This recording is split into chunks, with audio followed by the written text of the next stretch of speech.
பாப்பா ஹாய், உங்க general knowledge test பண்ண ஒரு கேள்வி கேட்கலாமா? ஓகே. 2018ல நடந்த முக்கியமான 3 விஷயம் என்னன்னு சொல்லுங்க பார்க்கலாம். என் பர்த்டே வந்துச்சு. என் டாமிக்கு பர்த்டே வந்துச்சு. அப்புறம் அப்புறம் நம்ம மீனாட்சி மிஷன் ஹாஸ்பிட்டல்ல நமக்கு ஆபரேஷன் பண்ண புது ரோபோ வந்துச்சு, தெரியுமா? 2018 தென் தமிழகத்தின் முதல் ரோபோட்டிக் அறுவை சிகிச்சை வசதி செய்யப்பட்டது. மீனாட்சி மிஷன் மருத்துவமனை, என்றும் ஃபர்ஸ்ட், என்றும் பெஸ்ட்.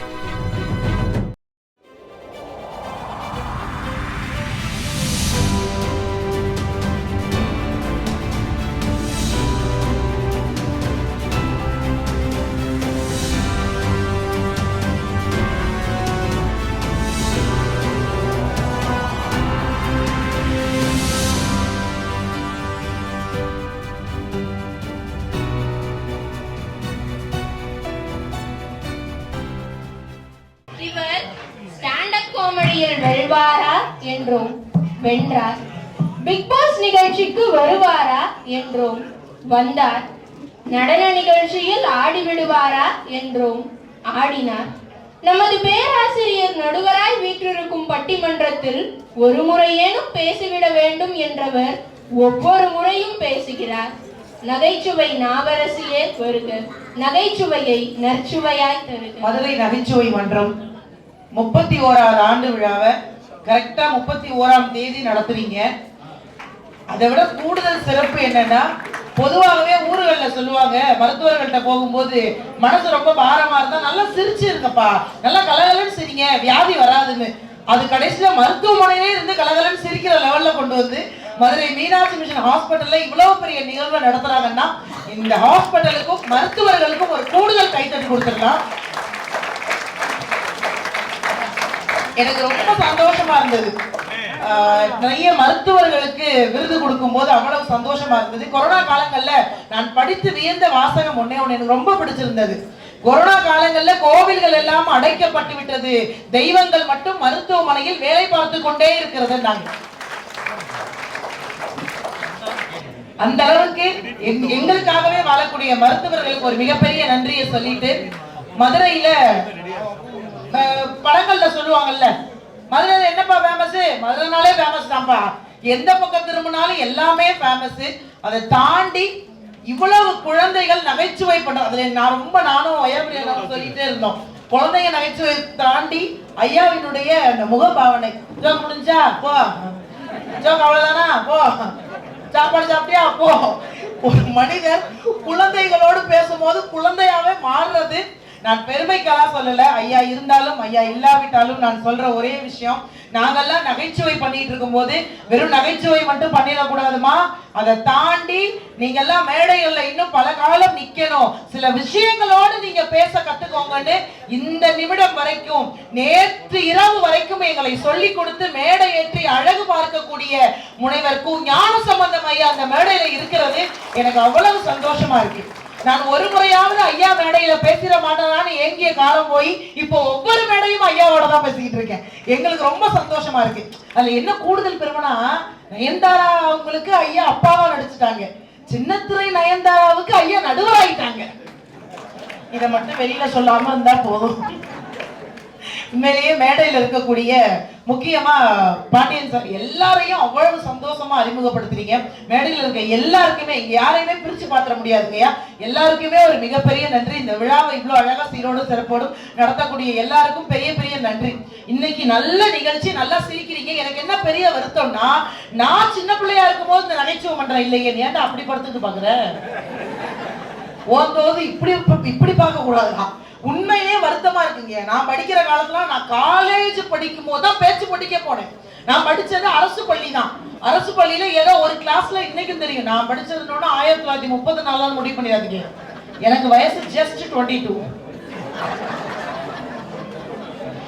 அங்க ஒரு அம்மா சொல்லுது, எப்படி பேசுறா பாரு கருவாச்சி பொய்யா, அந்த மாதிரிலாம் கிடையாது, பார்த்தா அப்படி தெரியாது, குட்டி புலகானாலாம்.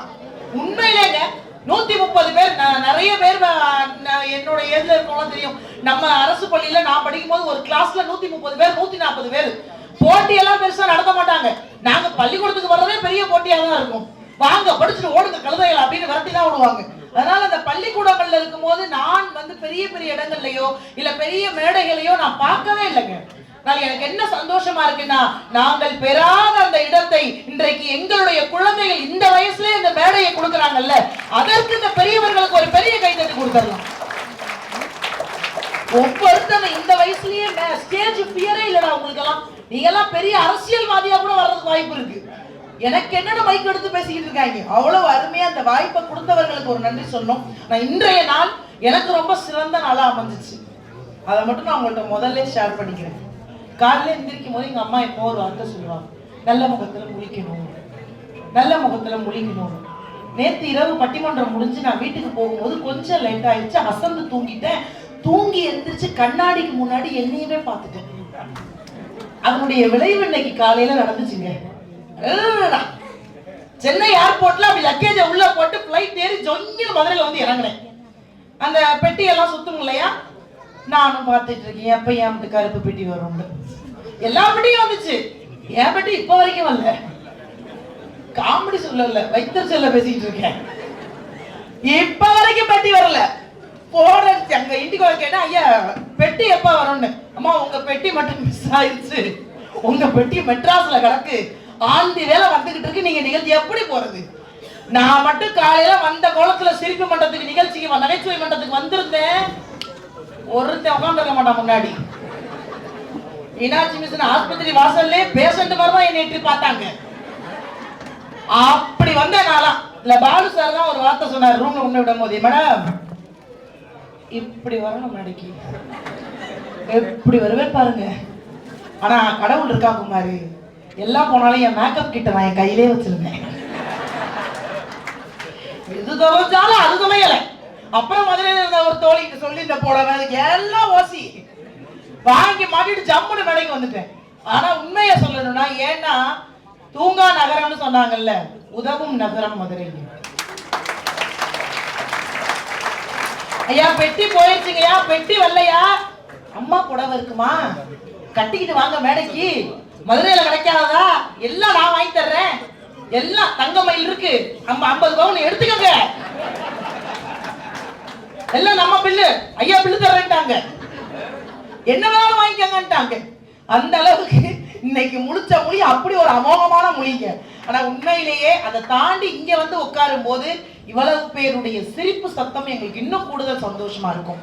படிப்பு இருந்தா சொல்லி கொடுக்கணும், பணம் இருந்தா அள்ளி கொடுக்கணும்னு சொல்லுவாங்க. இங்க சொல்லியும் கொடுக்குறீங்க, அள்ளியும் கொடுக்குறீங்க. நீங்க எதைத்தாங்க சொல்லல, உணவோடு சேர்த்து நிறைய உணர்வுகள் கலந்த எத்தனையோ விஷயங்களை சொல்லி கொடுக்குறீங்க. இதை விட என்னங்கய்யா வேணும் சந்தோஷம்? இதுலயும் இந்த முன்னாடி உட்கார்ந்துருக்கான் பாருங்க, இங்க இருக்கிற நிறைய பேருக்கு சொல்றீங்கயா, இந்த உலகத்திலேயே ஆண்கள் நீங்க நினைச்சுக்கிட்டு இருக்கீங்க, உங்களுக்கு மிகப்பெரிய எதிரி யார் தெரியுமா? உங்க மாமியாரோ உங்க பொண்டாட்டியோ கிடையாது, நீங்க பெத்து வச்சிருக்க நண்டு சிண்டு தான். இதுதான் உங்களுக்கு எதிரி. நீங்க எங்க போறீங்க, எங்க பாக்குறீங்க, யார்கிட்ட பேசுறீங்க, உங்க செல்போன் லாக் நம்பர் உங்களுக்கே மறந்தாலும் இவன் மறக்க மாட்டான். அப்பா என்ன வேலை பார்த்தாலும் கரெக்டா கண்டுபிடிப்பான். அன்னைக்கெல்லாம் ஒருத்தர் நேரம் அம்மாட போயிடு, அம்மா இனிமே அப்பா என்னை டியூஷன் கூப்பிட அனுப்பாத, நானே தனியா டியூஷன் போயிட்டு நானே தனியா டியூஷன்ல இருந்து வர்றேன். ஏன்டா அப்புறம் அவரை மிஸ்ஸுக்கிட்ட இருந்து கூட்டிட்டு வர்றதுக்கு ரொம்ப கஷ்டமா இருக்கு. நல்லா படிக்கிறானா நல்லா படிக்கிறானா நல்லா படிக்கிறானா 45 வாட்டி கேட்டுக்கிட்டு இருக்காருமா இவங்க. அதுவும் இந்த கொரோனா காலங்கள்ல 2 வருஷம் அடடா, உண்மையிலேயே சொல்றீங்க, வாத்தியார கூட நம்ம தட்டு தடுமாறி திட்டிருப்போம். முன்னாடி பிள்ளைங்களை திட்டுறாங்களேன்னு சொல்லி திட்டிருப்போம். இந்த 2 வருஷத்துல நல்லா வாத்தியார கோயில் கட்டி கும்பிட்டேன். இவங்கள 2 வருஷம் நம்மளால வீட்டுல வச்சுக்க முடியலங்க. என் பையெல்லாம் 25 டியூப் லைட்டை ஏறி ஏறி உடைச்சான். அவன் உடைக்காத ஒரே டியூப் லைட் என் புருஷன் மட்டும்தான். டச்சு கழட்டாயா முட்டையும் வீட்டுல வச்சுக்க முடியல இவங்கள. ஆனாலும் இவங்க இல்லைனாலும் நம்மளால இருக்கவும் முடியலங்க. சந்தோஷம் குழந்தைகள். இந்த மேடையில ஐயா நினைச்சிருந்தா ஒரு பெரிய பெரிய ஆட்களோட நகைச்சுவை நிகழ்ச்சி பேச சொல்லியிருக்கலாம். நகைச்சுவை மன்றம் தானே, யார் வந்து பேசினாலும் நகைச்சுவை நகைச்சுவை தானே. ஆனால் இந்த அத்தனை பேரும் குழந்தைங்க தான் அந்த நகைச்சுவையை பண்ணணும்னு முடிவெடுத்திருக்காங்க. குழந்தைங்க எது பேசினாலும் அழகு சார், குழந்தைங்க எது பண்ணினாலும் அழகு சார். இன்னைக்கு நாம இருந்த காலம் வேற, இன்னைக்கு இருக்கிற காலம் வேறம்மா. நம்ம வீட்டுல எல்லாம் இன்னைக்கு சொல்றேன், எங்க வீட்டுல எல்லாம் ஸ்கூலுக்கு அனுப்பும் போது டிஃபன் பாக்ஸ் கட்டி கொடுக்கும் போது இன்னைக்கு நிறைய லேடிஸ் இந்த வேலையை பார்ப்பீங்க. குழந்தைங்க கிட்ட சொல்லவே கூடாத ஒரு வார்த்தையை சொல்லி அனுப்புவீங்க. என்ன? யாருக்கும் கொடுக்காம சாப்பிடணும். ஆமா, நீங்க அப்படியே கமகமன்னு சமைச்சு கொடுத்துட்டீங்க. திறந்தவா 15 பேர் ஓடி வந்து சாப்பிடுறதுக்கு. நம்ம திறந்து வெட்டி கொண்டு பார்த்தா நம்மளே சாப்பிட முடியாது. அப்படி ஒரு கொடூரமா இருக்கும். இருந்தாலும் குழந்தைங்கள்ட்ட சொல்லக்கூடாத வார்த்தை அது. ஆனா குழந்தைங்க எப்படி தெரியுமா இருக்கு? எனக்கு ரொம்ப பிடிச்சது சுகி சிவம் ஐயா ரொம்ப அழகா சொல்லுவார்.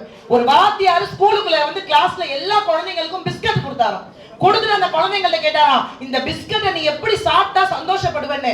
ஒவ்வொரு குழந்தை ஒவ்வொரு விதமா சொன்னிச்சான். நான் இதை பால்ல தொட்டு சாப்பிட்டா பிடிக்கும், எனக்கு இதுல ஜாம்ல போட்டு சாப்பிட்டா பிடிக்கும்.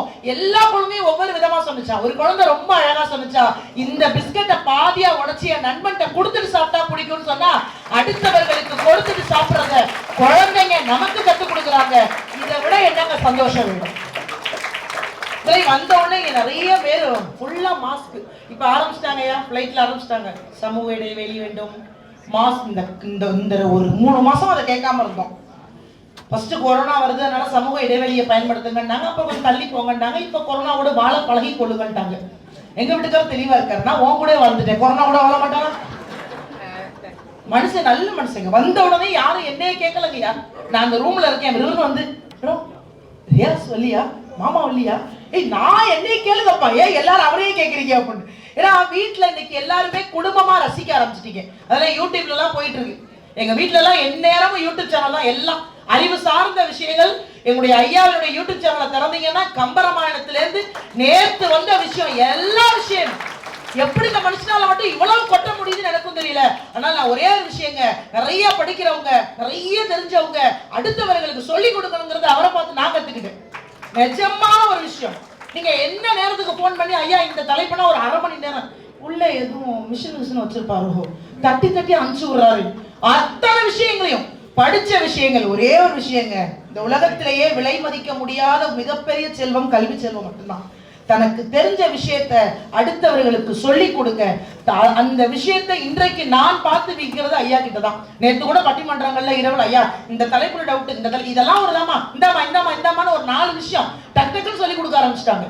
சோ அந்த மாதிரி இங்க இருக்க நிறைய குழந்தைகளுக்கு நிறைய விஷயம் சொல்லி கொடுங்க. அதுதான் ரொம்ப முக்கியமா இருக்கு. இப்ப எங்க வீட்டுல எல்லாம் என்ன மாதிரி அறிவாளி எங்க வீட்டுல யாருமே கிடையாது சார். நான் ரொம்ப புத்திசாலி. என்ன பண்றது, கடவுள் படைக்கும் போதே அழகையும் அறிவையும் அள்ளி கொடுத்து விட்டான். நான் என்னங்க பண்றது? இங்க இருந்து அறந்தாங்கி மிஞ்சி போனா 4 hours இருக்குமா மேடம்? ஏன் உங்க மாமியார் பாக்குற மாதிரியே பாக்குறீங்க? அந்த மாதிரிலாம் பாக்குறது. ஐ ஆம் பியூட்டிஃபுல் கேர்ள். அந்த அம்மா பாக்குறது கிட்டக்கையே இவ்வளவு அழகா இருக்காளே, வீட்டுல எவ்வளவு அழகா இருப்பா. மேக்கப்ப கலைச்சேன் 10 எரியும். அதுல வந்தோடனே ஒரு பயம், உங்களை நான் டிவில நல்லா இருப்பீங்க அப்படின்னா. தப்பு, டிவில பெயிண்ட் செலவு கூட, இப்ப அக்காட்ட பெயிண்ட் செலவு கம்மி, பேசாம வாரா அப்படின்ட்டு நல்லா ரசிக்கிறீங்க சார். உண்மையிலேயே இங்க இருந்து அறந்தாங்கி ஒரு 3.5 மணி நேரம் தான் இருக்கும். நீங்க வேணா போய் விசாரிங்க. அறந்தாங்கி நிஷானா எங்க ஊர்ல யாருக்குமே தெரியாது சார். ஒரு ஈக்குருவிக்கு தெரியாது. பேரழகி நிஷா வீடு எதுனா பச்சை குழந்தை கூட தெரியும் சார். கூட்டிட்டு போய் வீட்டு வாசல் அந்த டாக்டர் பாக்குறாரு, கிரகப்படா இந்த அவார்டுக்காக இதெல்லாம் கேட்க வேண்டியதா இருக்கு. உண்மையே என்னெல்லாம் சார் எங்க ஊர்ல நடக்கவே முடியாது. அவ்வளவு பேர் என்னைய ஃபாலோ பண்ணாங்களான்னு கேட்காதீங்க, அப்படி பேர் வளர்த்திருக்காங்க என்னைய. இந்த ஊர்கள்ல ஒரு வழக்கம் இருக்கு, இன்னமும் நிறைய ஊர்கள்ல இருக்கும். இந்த குட்டி சேவர்ல உட்காந்துக்கிட்டு போற வர பிள்ளைங்களை கிண்டல் பண்றது, அப்பையில இருந்து இப்ப வரைக்கும் அதை பண்ணிக்கிட்டே இருப்போம். நான் காலேஜ் படிக்கும் போது அதே மாதிரி உட்காந்து போற வர எல்லா பிள்ளைங்களுக்கும் மார்க் போட்டே இருப்பாங்க. 32, 42, 52, 62. நான் அப்படியே கிராஸ் பண்ணும்போது எனக்கு மனசுக்குள்ள ஒரு ஆசை, நமக்கு ஒரு 90, 92 தேரும். நம்ம தான் ரொம்ப அழகா இருக்கவே. லைட்டா கிராஸ் பண்ணும்போது கடைசியா இருக்கிறவங்க நான் மச்சான் -99 இந்த ஊர்ல தான் சுத்திக்கிட்டு தெரியுது. இதை விட அசிங்கம் என்னங்க இருக்கு?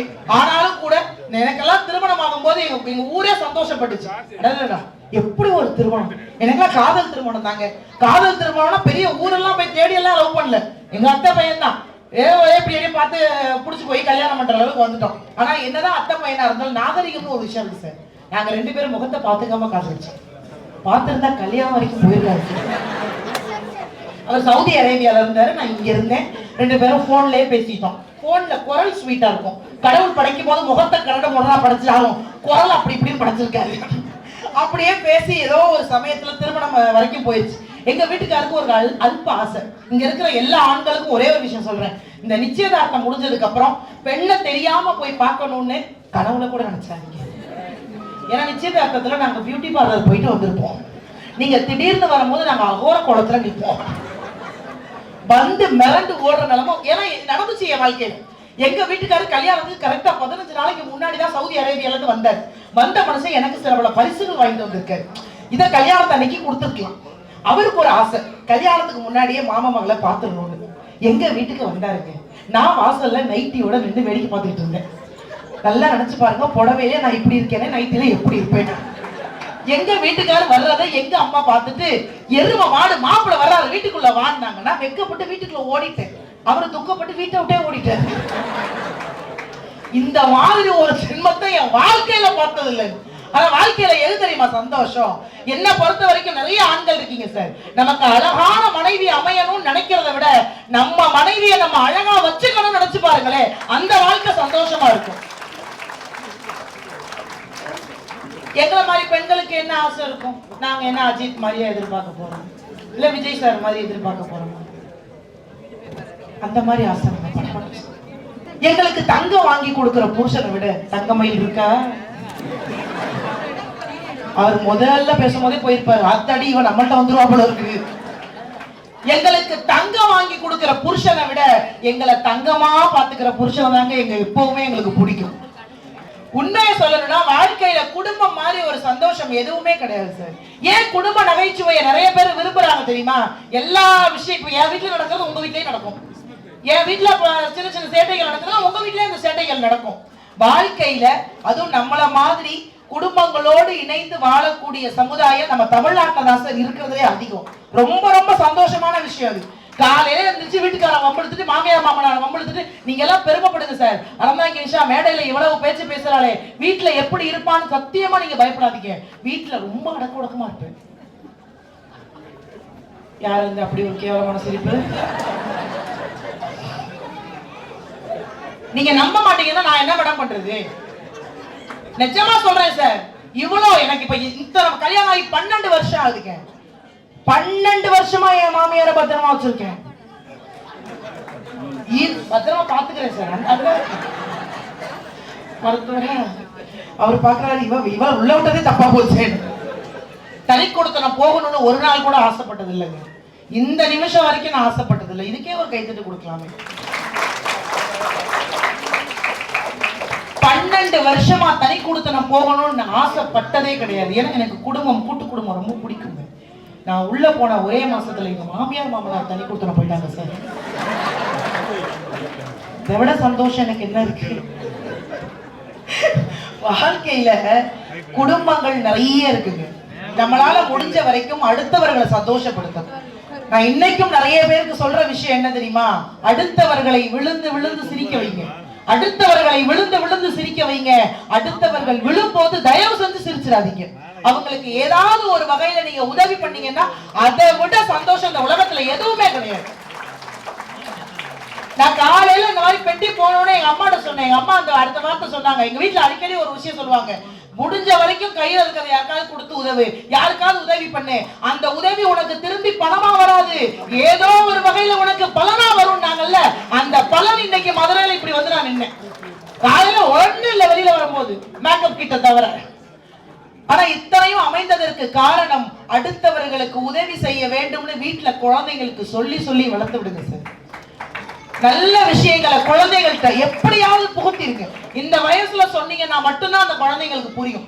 அதுலயும் ஐயா நீங்க வந்து நிறைய மேடைகள்ல நிறைய விஷயம் பேசுறீங்க. ஆனா இன்னைக்கு மனைவி இருக்கவும் பல விஷயங்கள் பேசாமலே இருக்கீங்களே, என்ன காரணம்? அம்மா இருக்கவும் இன்னைக்கு நீங்க பேசவே மாட்டேங்கிறீங்க, என்ன காரணம்?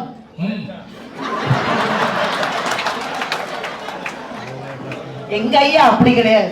எங்க ஐயா மதுரை வீரன். இப்ப பேசுறாரு. ஐயா அம்மாவை பத்தி ஏதாவது? மதுரை வீரன்னா என்ன அர்த்தம்? 2 பொம்மி வெள்ளையம்மா. எனக்கு ஒரு வெள்ளையம்மா போதும், பொம்மி வேண்டாம். ஐயா தெரியாம அந்த கருத்தம்மா வாங்க.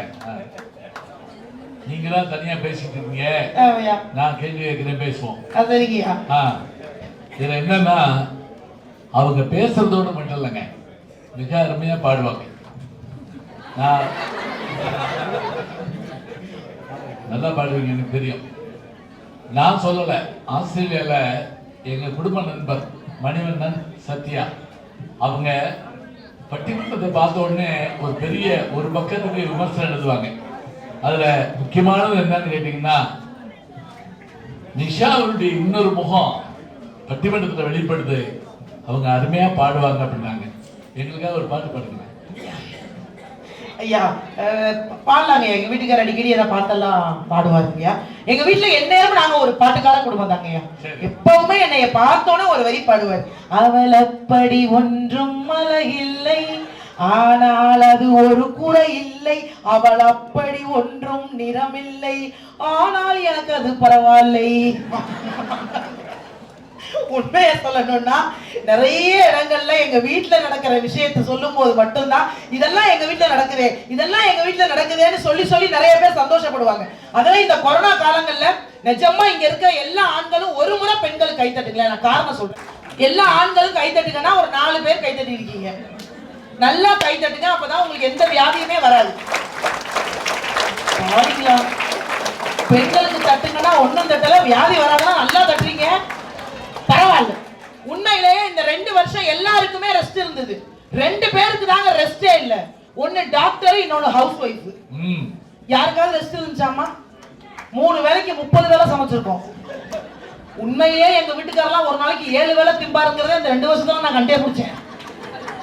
எல்லா ஆண்களுமே இந்த 2 வருஷம் நல்லா சாப்பிட்டீங்க. ஐயா அம்மா நல்லா சமைப்பாங்களாங்க? அருமையா அருமையா பாருங்க, ஊரே சொல்லும். நான் சூப்பரா சமைப்பேங்க. இந்த கொரோனா காலங்கள்ல எங்க வீட்டுல ஃபுல்லா மருத்துவ உணவு தாங்கய்யா.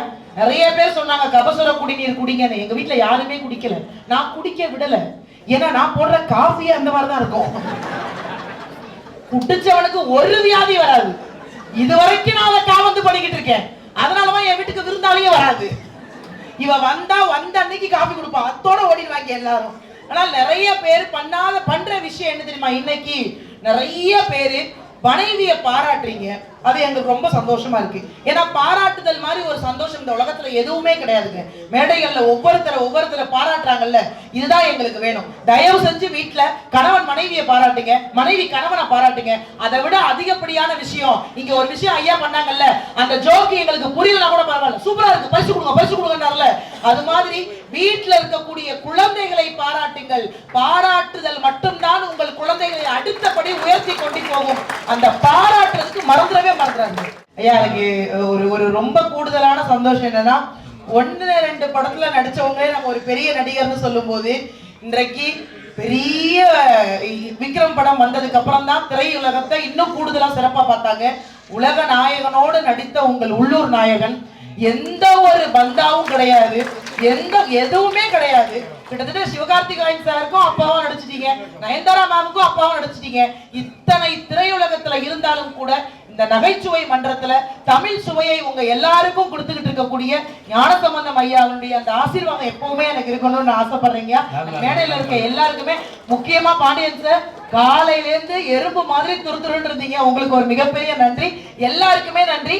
மீண்டும் ஒரு தடவை உங்க எல்லாரையுமே நான் திரும்ப சந்திக்கிறேன். கூடுதலா இந்த மேடைக்கு ஒரு சிறப்பு இருக்குன்னு சொன்னாங்க, அதை மட்டும் சொல்லிடுறேன். ராமரண்ணாவும் சொன்னாங்க, மகேஷ் அண்ணாவும் சொன்னாங்க. நாங்கெல்லாம் அந்த மேடையில வந்ததுக்கு அப்புறம் தான் இன்னும் கூடுதலா ஜொலிச்சோம் எல்லா இடத்துலயுமே. இந்த மன்றம் ஒரு சிறப்பான மன்றம் சொன்னாங்க. இவ்வளவு பேர் வந்த மேடைக்கு, குறிப்பா ஆட்சியம்மாலாம் வந்த மேடைக்கு நானும் வந்திருக்கேன்னு நினைக்கும் போது எனக்கு ஒரு கூடுதல் சந்தோஷம். இந்த வாய்ப்பை அளித்த அத்துணை நல்ல உள்ளங்களுக்கும் நன்றி கூறி விடைபெறுகிறேன். நன்றி.